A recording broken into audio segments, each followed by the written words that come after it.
In a land where the sun ruled like a merciless king, there stood a village that measured every drop of water as if it were gold. The earth was dry and cracked, its veins thirsty for rain that rarely came, and the river that once ran freely had long since shrunk into a timid stream that trickled reluctantly beneath the weight of so many hands. In this village, water was more than life, it was power. The elders held sway over its distribution, standing as guardians of the wells and keepers of the rules that decided who might drink first, who might wash, and who might touch its shimmering surface. They claimed their laws were made to keep the people safe, to preserve the flow for all, but beneath their solemn words lay another truth: to touch water was to be at their mercy. The villagers had learned that survival depended on obedience, and obedience depended on never questioning the hands that held the jars, the gourds, and the keys to the wells. Among them lived a girl, young yet sharp-eyed, her spirit like a small flame flickering even in the thickest wind. She carried no special place in the village, no wealth, no noble birth, only a history of being seen as troublesome. She asked questions when she was expected to stay quiet, looked too long into the eyes of the elders when most would bow their heads. Her stepmother often reminded her that she was unwanted, a burden left behind by fate, and her step-siblings followed those reminders with mocking laughter. Where others blended into silence, she stood out with a quiet resilience that unsettled those who wished her broken. It was no surprise then, when the elders found a reason to make her their example. They claimed she had disrespected the sacred jars, that her hands had lingered on one too long when she fetched water for her stepfamily. The truth was simple: she had touched nothing that was forbidden, but her stepmother's whispered words to the elders sealed her fate. In a gathering before the village, the decision was announced. "This girl," they declared, their voices ringing with authority sharpened by cruelty, "shall not touch water for a year. She may look upon it, she may hear it, but her hands shall not graze its surface, and her lips shall not drink directly from its source. Others will bring her what is given.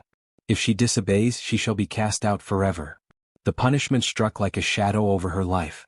In a place where the air itself seemed to drink moisture from the body, being forbidden from touching water was a cruelty too heavy for most to imagine. Murmurs filled the air that day, some villagers pitying her quietly, but none daring to speak aloud. Her stepmother's lips curved into a smile that she did not hide, proud of the sentence she herself had birthed. For the girl, the words fell not as chains but as fire, searing her with the knowledge that she had been marked, not for justice but for suffering. Days stretched into weeks, and her life bent under the weight of thirst's constant companion. When others went to fetch water, she trailed behind with empty hands, waiting for someone, often reluctantly, to pour her share into a clay cup. Her step-siblings made games of spilling drops before her, laughing as she watched them soak into the ground, untouchable. Sometimes they left her cup too far from her reach, daring her to crawl for it. Though her body trembled with weakness, she refused to bow to their mockery, drinking only when the cup reached her hands. The command was clear: her flesh must never brush against the coolness of water. And so, she lived as if her very skin were cursed, as if rivers and rains themselves had turned against her. But deep within her, the flame did not die. If anything, it grew, fed by hunger and thirst, by the weight of injustice pressing against her shoulders. She began to walk alone at night, when the stars were bright and the air was heavy with silence. She watched the reflection of the moon ripple in the stream, so close she could almost feel it quiver against her fingertips, and though the ache in her body begged her to plunge her hands in, she resisted. Instead, she whispered to it, as though water itself could hear. "I am not your enemy," she murmured. "They have made me a prisoner to your touch, but I know you hold no hatred for me."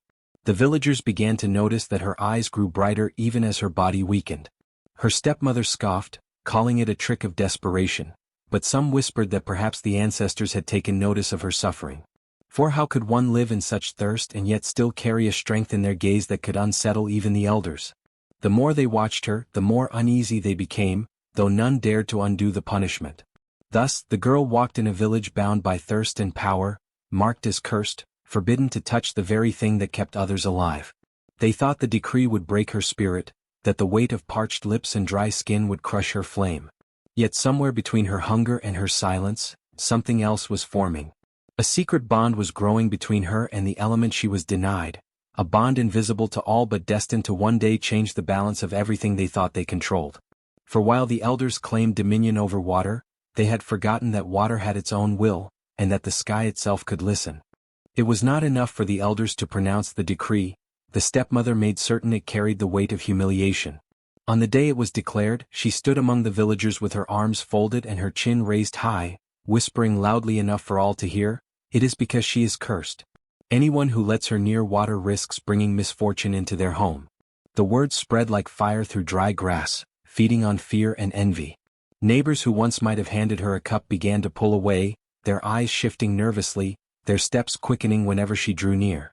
To be forbidden from touching water was one cruelty, but to be branded cursed was another altogether. Her stepmother thrived on the sight of her weakening. Each morning she sent her on endless errands under the burning sun, watching with satisfaction as sweat dried too quickly on her brow, leaving salt behind like scars. The girl's lips cracked and her throat burned with unquenched thirst, but when she returned she was not given the cool relief of water from the jar. Instead, her stepmother poured only a small amount into a chipped clay cup, often spilling some on the ground before handing it over. "Even the earth deserves more than you," she sneered, her laughter joined by her children. The jealous rivals in the village did not hold back either. Girls who envied her resilience and boys who mocked her quiet spirit found in the decree an excuse to torment her further. They carried gourds of water past her deliberately, sloshing the liquid close enough that droplets danced in the air, only to remind her that her hands must not reach. Some even accused her of trying to cheat the curse, claiming they saw her linger too near the stream at night, though all she had ever done was whisper her sorrows to the moonlit water.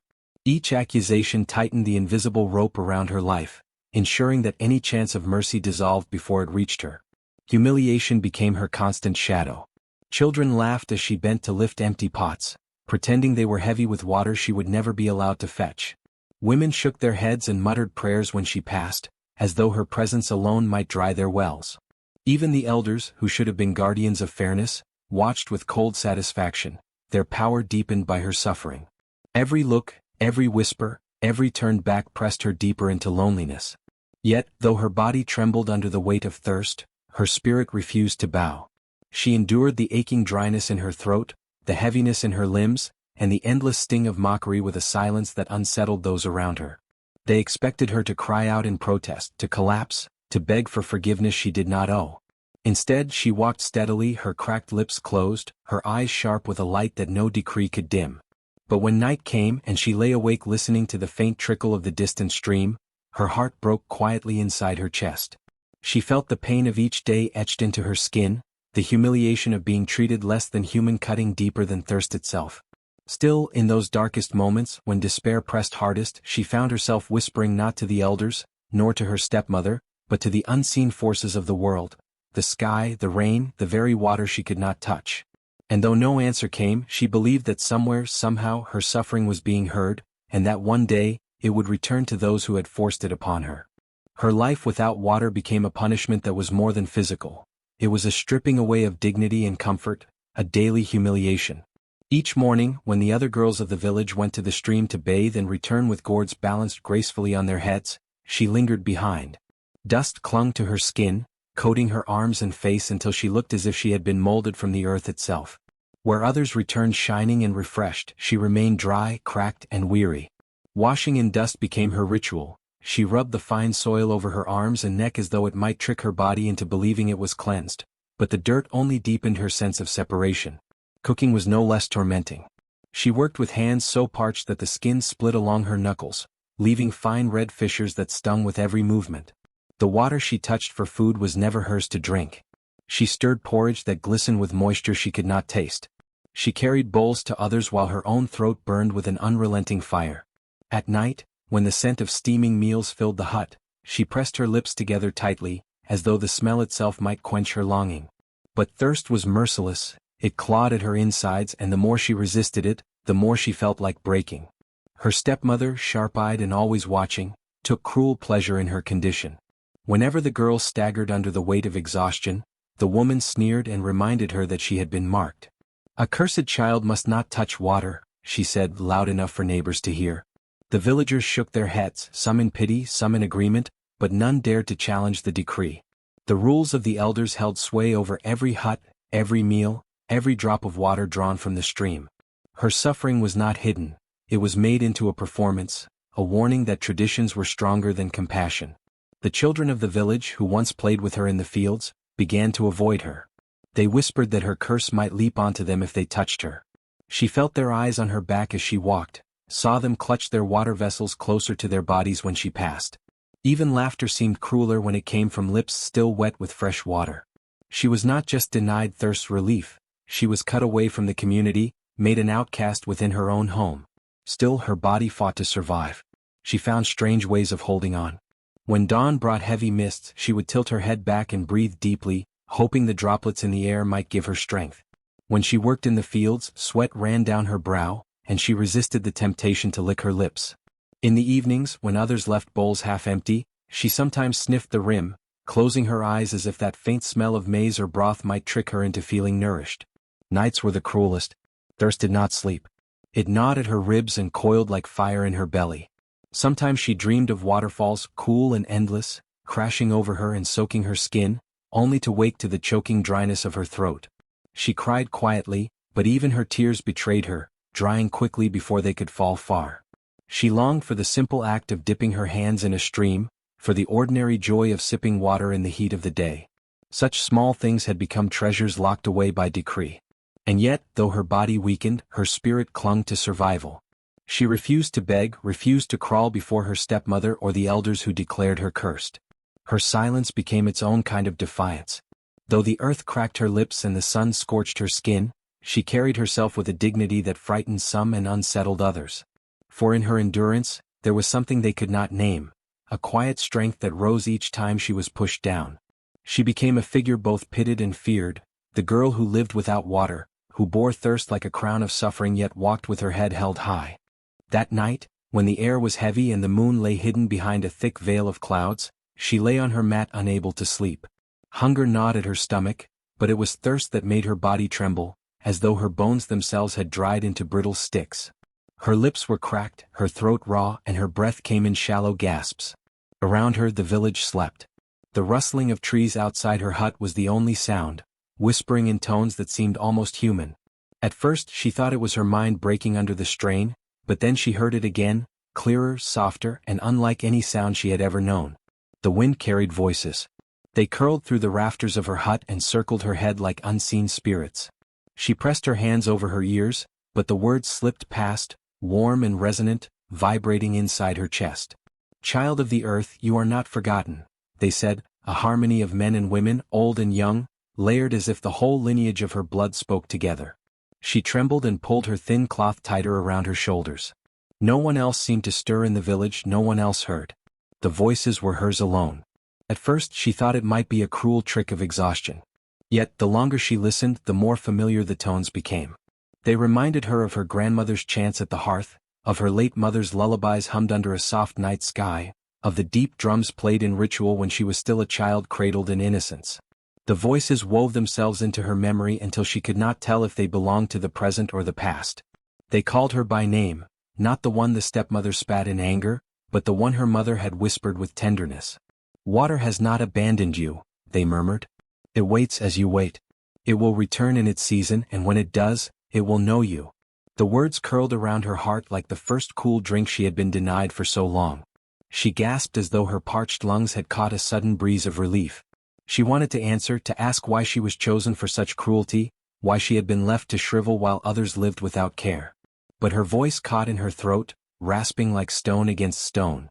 The voices did not falter. They grew steadier, stronger, as though they were poured into her like hidden rivers. They spoke of patience, of endurance, of the strength found in emptiness. "The earth drinks before the sky. The roots wait before the rain. So must you," they whispered. She lay there trembling, tears welling in her eyes. This time, the tears did not dry before they fell. They slid hot and slow down her cheeks, soaking into the mat below.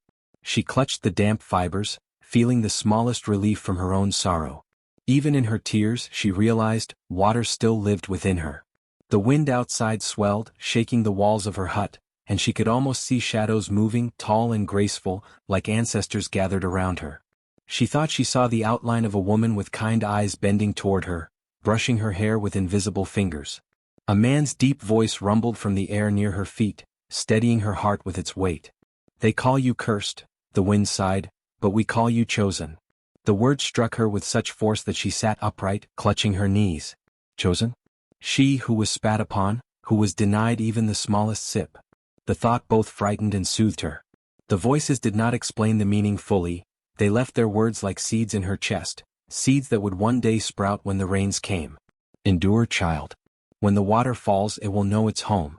And the village will see. The wind died down slowly, fading into a gentle hum. She lay back, staring into the darkness, her heart still echoing with their song. When morning came, no one believed her when she spoke of the whispers. Her stepmother laughed, sharp and cruel, saying thirst had cracked her mind as well as her skin. But the girl held on to the memory as though it were water itself. Every time her lips burned, every time her throat felt like fire, she remembered the voices in the wind. They had told her that water was not gone, only waiting. And so she began to wait too, not with despair but with a quiet, hidden strength. Her suffering continued, her body weakened, but her spirit no longer walked alone. When she bent over her chores, when she saw children splashing at the stream, when she smelled the steam rising from the pots, she whispered to herself the words that carried her through, "Water has not abandoned me. It waits." And with that belief she endured. The season that followed was one the villagers would never forget. At first, the skies held themselves back for only a few weeks, the sun burning hotter than usual, the air dry and restless. People muttered about late rains, but they still carried on with confidence, believing the clouds would break soon as they always did. Yet, as the days lengthened into months, the sky became a hard and empty ceiling, unyielding and cruel. Not a single drop touched the earth. The riverbanks shrank into cracked mud, the wells grew shallow, and the crops that once swayed in green abundance now bent low, yellowing and brittle. The millet fields, which had always been the pride of the village, became fields of dust. Farmers knelt in despair as their hoes struck only dry soil. Women walked farther each morning, pots balanced on their heads, only to return with half-filled containers of murky water that smelled of earth and sickness. Cattle and goats staggered, their bones visible beneath their skin, and their low cries echoed across the fields like sorrowful drums. Even the trees, once lush and shading the village, dropped their leaves, their branches stretching upward as though begging the sky for mercy.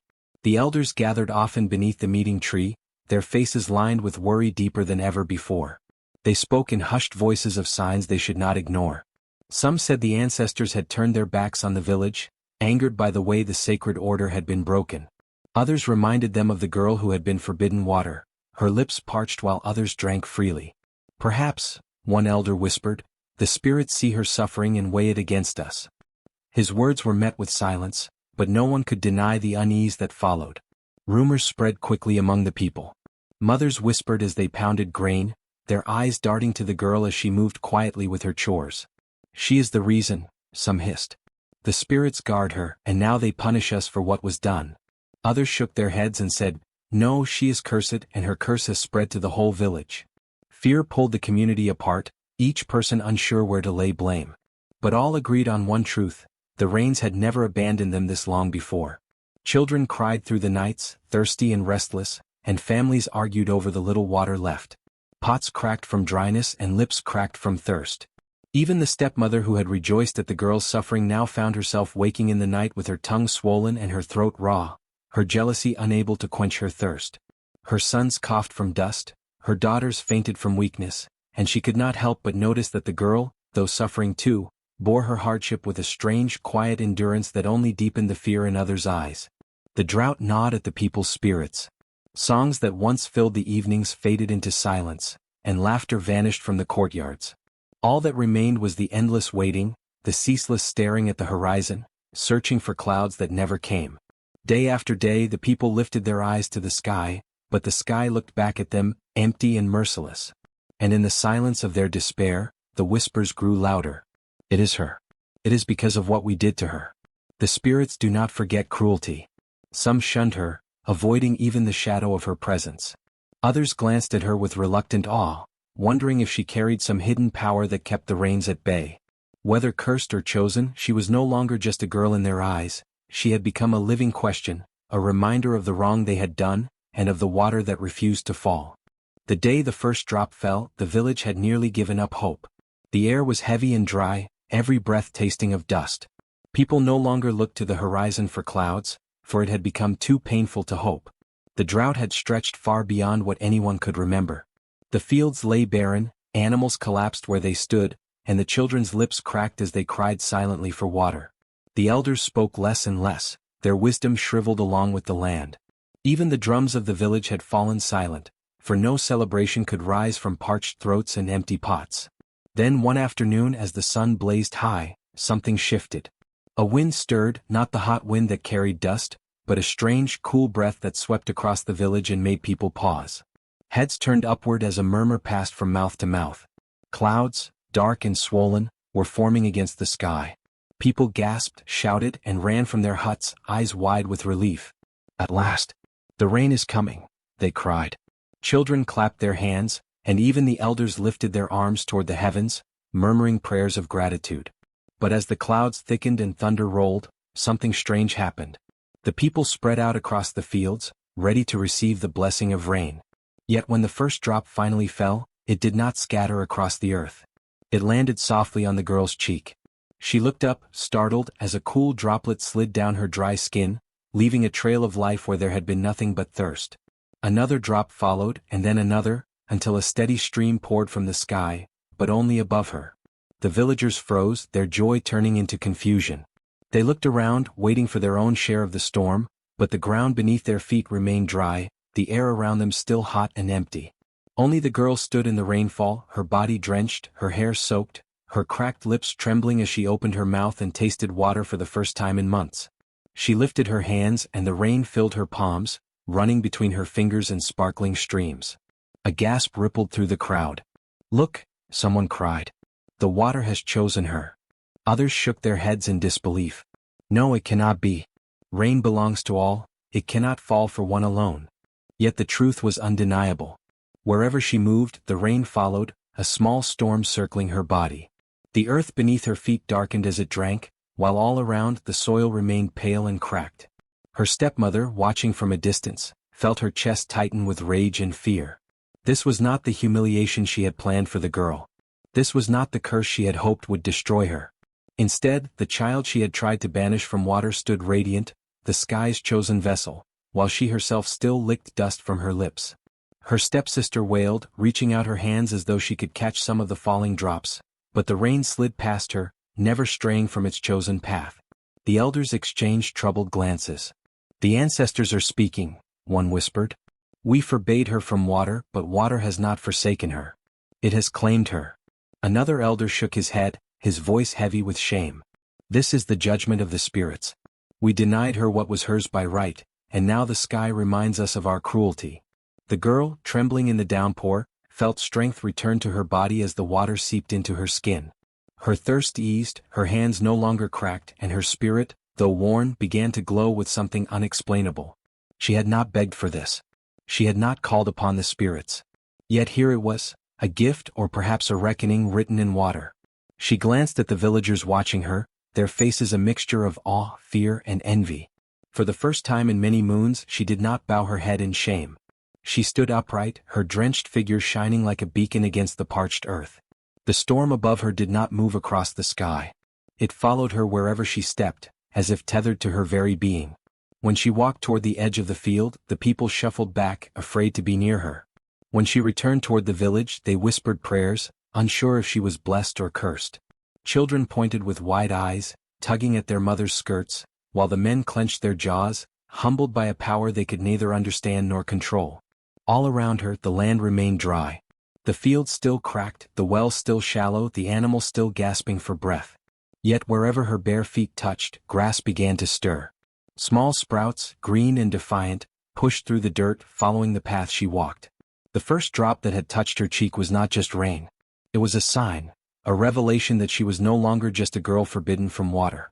She was the chosen bearer of it, the living reminder that the spirits see injustice and answer in their own way. That night, as the people lay restless, they could still hear the rain outside, steady and unending, but only above her hut. The village gathered at the edges of their cracked fields, eyes wide and hearts beating with confusion as they watched her walk. The storm had not spread across the sky as they expected. It did not sweep over the land, blessing all with its cool, life-giving touch. Instead, the clouds hunched above her like a dark crown, and wherever she moved, the rain followed. Not a drop strayed to another roof or another field. The water, so desperately needed, fell only for her. Children clutched their mother's skirts, whispering questions no parent could answer. Why her? Why only her? Mothers hushed them, though their own eyes were wide with the same fear. Men who once mocked her stood stiff, their lips dry, tongues sticking to the roofs of their mouths. They wanted to run forward, to lift their faces to the sky and steal even a droplet, but their legs froze. Something in the air told them this storm was not theirs to claim. She walked barefoot across the dry earth, and the rain poured steadily, soaking her clothes until they clung to her frame. Her hair plastered to her face, her hands cupped to catch the streams that spilled endlessly into her palms. Her lips, cracked and once colorless, glistened with moisture as she drank deeply. The villagers could not look away. The more she moved, the more they realized that the storm was not a passing chance. It was bound to her. She was no longer just a girl suffering under their decree. She was a living sign, a message carried in every drop that refused to touch another soul. The elders stood in a cluster, their staffs pressed into the soil as though anchoring themselves against the site. One cleared his throat, his voice heavy with dread. "This is no accident. The ancestors are speaking. She has been chosen." Another shook his head sharply, unwilling to accept it. "No, this is a curse upon us all. The rain should feed the land, not cling to one child." But even as he spoke, the storm thickened, lightning flashing in the clouds that circled above her alone. The thunder answered him, drowning his protest in sound. Her stepmother, watching from behind her hut, trembled. Rage curdled inside her, but fear gnawed louder. This was not the shame she had planned. She wanted the girl to wither like the fields, to bow in weakness before the village, to suffer until nothing of her spirit remained. Instead, the girl's suffering had turned into power. The very element denied to her now dressed her like a mantle. The stepmother's lips drew tight, her breath shallow, as she realized the storm did not fear her curses. It ignored her entirely. The people began to whisper. "The rain loves her. The spirits defend her. We have angered the ancestors." Their words shifted between awe and terror, for no one could deny the truth. She was chosen. And being chosen meant she was no longer theirs to scorn or command. She was beyond them. The girl herself said nothing. She walked with her head lifted, her eyes reflecting both wonder and exhaustion. She had not asked for this, yet she carried it with a strange calm. She could feel the power of the storm pressing against her skin, hear the rhythm of the drops as though they were speaking. Each fall of water was a voice, and together they murmured of endurance, justice, and a bond between her spirit and the sky. As she stepped past the market square, the ground beneath her darkened, shoots of green daring to break through. People stumbled back, afraid to let her shadow pass over them, terrified of being touched by something they could not understand. And yet, as much as they feared, they could not stop watching her. That night, when the village lay in uneasy silence, her hut was the only place alive with sound. Rain drummed on the roof, splashed against the earth, filled the air with cool mist. Everywhere else, the dust still choked, the ground still cracked, the silence still held. In their dreams, the villagers saw her walking endlessly through the storm, her figure glowing with water while they reached out with dry hands that could never touch it. By dawn, no one doubted anymore. She was chosen. Not by the elders, not by her family, but by the rain itself. The stepmother had always walked with her head held high, her voice sharp enough to slice through the air and her pride shining in every word she spoke. She relished the power she held over the girl, the authority to command her life into misery. But as the storm circled the child and no one else, the stepmother felt her pride curdle into something bitter and heavy in her chest. At first she told herself it was nothing, that the storm was a trick, a fleeting wonder that would soon pass. Yet as the hours stretched on and the rain continued to fall only on the girl, unease twisted inside her. Unable to bear the whispers of the villagers, who now turned their eyes on her with both suspicion and contempt, the stepmother forced herself to act. She stepped forward from the crowd, shoulders squared, determined to reclaim some semblance of control. Her lips twisted into a sneer as she called out, "Come here. You belong to me. You live under my roof. You will not stand there like a spirit's plaything." But her voice cracked on the last word, drowned out by the steady drumming of the rain. The girl lifted her eyes toward her stepmother, silent, calm, and strangely untouchable. The stepmother's confidence wavered, but she pressed on. She moved closer, her feet kicking up dust, her hands trembling though she tried to disguise it. She reached out, stretching her fingers toward the falling drops, desperate to prove to the watching village that she was not powerless. But the moment her hand neared, the rain bent away, arching as though it had a will of its own. Not a single drop touched her skin. Gasps rippled through the crowd. Mothers clutched their children tighter. Old men muttered prayers under their breath. And the stepmother froze, her hands still outstretched, her eyes wide with disbelief. The water, so freely spilling over the girl, recoiled from her like fire avoiding dry straw. She drew her hand back sharply, but the shame was already upon her. The villagers' whispers grew louder, carrying words like cursed, rejected, and punished. For the first time she felt the weight of judgment turn against her. Her pride shattered further when she tried again, stepping directly under the storm's edge. But no matter where she moved, the rain twisted away, refusing her. It was as if the sky itself remembered her cruelty, as if each drop carried the memory of her commands, her punishments, her venomous words. She staggered back, her fine clothes untouched by even a mist of water, while the girl stood drenched in abundance. The contrast was undeniable, one glowing with renewal, the other stripped bare in humiliation. Heat rose in the stepmother's cheeks, not from the sun but from the stares burning into her.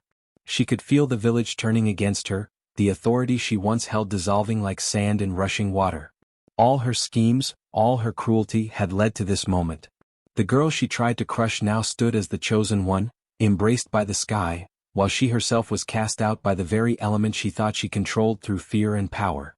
In that instant she realized her cruelty had not broken the girl. It had instead carved the path to her rising.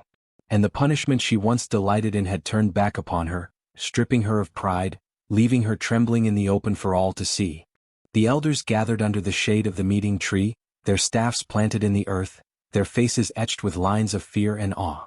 They had ruled the flow of water for generations, declaring who could drink first, who could wash, and who must wait. Their laws had seemed unshakable, as old and strong as the rocks by the river. Yet now, their power trembled before the sight of a young girl drenched in rain that refused to touch anyone else.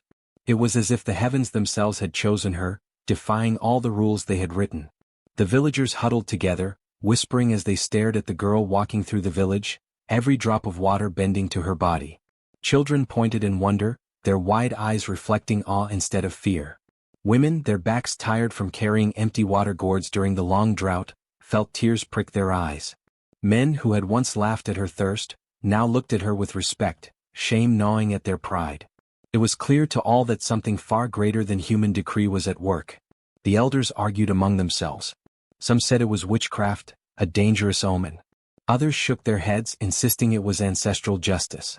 One of the oldest among them, his voice raspy but strong, finally rose. "We decreed she could not touch water," he said slowly, "but the water has touched her. And in doing so, it has shown us that we are not its masters. We are only its guests." His words spread through the crowd like ripples, silencing the murmurs. The girl stood silently, the rain soaking her hair, her dress clinging to her fragile frame. Yet she looked stronger than any of them had ever seen her. She did not gloat, she did not speak vengeance. Her silence was a river, steady, undeniable, filled with power that needed no words. The villagers could not ignore the truth written before them. The girl's endurance, her refusal to break under cruelty, had brought her to this moment. She had been starved of water for a year, and yet her spirit had not dried. Instead, her innocence had drawn the sky to her side. A mother stepped forward, clutching her thirsty child to her chest. She bowed her head and whispered, "Forgive us." Others followed, farmers, hunters, and even those who had mocked her most cruelly. They lowered their eyes, ashamed. They realized that their silence in the face of her suffering had been as heavy a crime as the decree itself. The drought had not simply been the delay of the rains, it had been the withering of their compassion. The elders at last bowed too, their staffs striking the ground in unison as they admitted their failure. "Water is not ours to command," they declared. "It flows to those whose hearts are clean, whose spirits do not thirst for power but for truth." Their voices trembled, not with weakness, but with the weight of humility long overdue. From that day, the lesson of the rain became the heartbeat of the village. They no longer forbade water as punishment, nor did they hoard it in the hands of the powerful. Wells were shared freely, rivers respected as sacred gifts, and when the rains finally returned to the land as a whole, the people remembered the girl who had carried water's blessing alone. They understood that cruelty, like drought, dries not only the land but the human spirit. It shrivels hearts until they crack, leaving emptiness where compassion should live. But innocence, endurance, kindness, and the strength to withstand pain without bitterness, invites abundance. Just as the girl's suffering had drawn the rain, so too could the village's kindness draw prosperity. And so her story became a guiding tale told by firelight, a reminder that water cannot be owned, only honored. For the rains would always choose their own path, and they would always flow toward purity, never cruelty. The story of the girl who had once been denied water did not fade with the passing of the drought. Instead, it grew roots in the memory of the village, spreading like vines through time until it became more than a story, it became a legend. Around fires at night, under the shade of trees in the heat of day, and in the soft voices of grandmothers soothing restless children, her tale was told and retold. Each word carried not just the weight of what had happened but also the echo of what it meant. They called her the rain-blessed girl. Children who had not been born during the year of drought grew up knowing her name, though no one spoke it as they would a neighbors or friends. Her name became sacred, wrapped in reverence. She was not remembered simply as a girl who suffered but as one who endured, who stood silently until the skies themselves declared her innocence. In every telling, the villagers described the night the rains returned. They spoke of how clouds gathered above her alone, how each drop fell on her body but refused to wet the soil around her. They remembered the way the elders had bowed, admitting their cruelty, and how her silence had carried more power than all their words. Water flows to purity, they would say, and flees from cruelty. It was the lesson carved deep into the bones of their people. For generations, the tale guided the village's laws. Never again was water denied to anyone, no matter their crime, for water was declared sacred, beyond the reach of punishment. Wells were guarded not by warriors but by oaths of compassion. Children were taught to pour the first cup of water onto the ground in honor of the rain-blessed girl, so that the earth and spirits might drink before them. Festivals were held at the beginning of each rainy season, where songs rose in the air, remembering the one who had once walked beneath a storm that belonged only to her. Travelers who came to the village carried the story beyond its borders. Soon, neighboring lands spoke of her too, weaving her legend into their own songs and proverbs. Some said she was the child of the sky, others claimed she was chosen by the spirits of rivers and clouds. No matter the version, one truth remained constant: the rain had chosen innocence, not power. But perhaps the deepest mark she left was not in the rituals or songs but in the hearts of her people. Parents raised their children with the warning that cruelty, no matter how small, dries the soul until nothing remains. They reminded them that kindness, even when unseen, is like a hidden spring that will one day burst forth with life. And when disputes arose, it was enough for someone to whisper, "Remember the rain-blessed girl," for tempers to cool and compassion to return. Though time passed and the faces of the villagers changed, the story never withered. It became a bridge across generations, binding the old and the young together in a single truth: nature cannot be commanded by cruelty. Rivers, rains, winds, and earth, all flowed toward those who carried innocence in their hearts. The rain-blessed girl herself lived the rest of her days quietly, neither seeking revenge nor asking for praise. She tended small gardens, taught children to value water, and let her silence remain her answer to those who once wronged her. Yet her very presence reminded the people of what they had learned. Even after she was gone, the rains of the village seemed sweeter, as if the sky itself remembered her too. And so her story became more than history, it became a living law. A legend whispered by the winds, carried by rivers, and echoed by every drop of rain. A story told not to glorify her suffering, but to warn against the cruelty that caused it. A story that proved, to anyone who listened, that the forces of nature stand with the innocent, and that even in the harshest droughts of life, purity can summon the storm. The rain-blessed girl became eternal, not in body but in memory. And as long as rain continued to fall, so too would her story, an unending reminder that water, like justice, always finds its way to the pure of heart.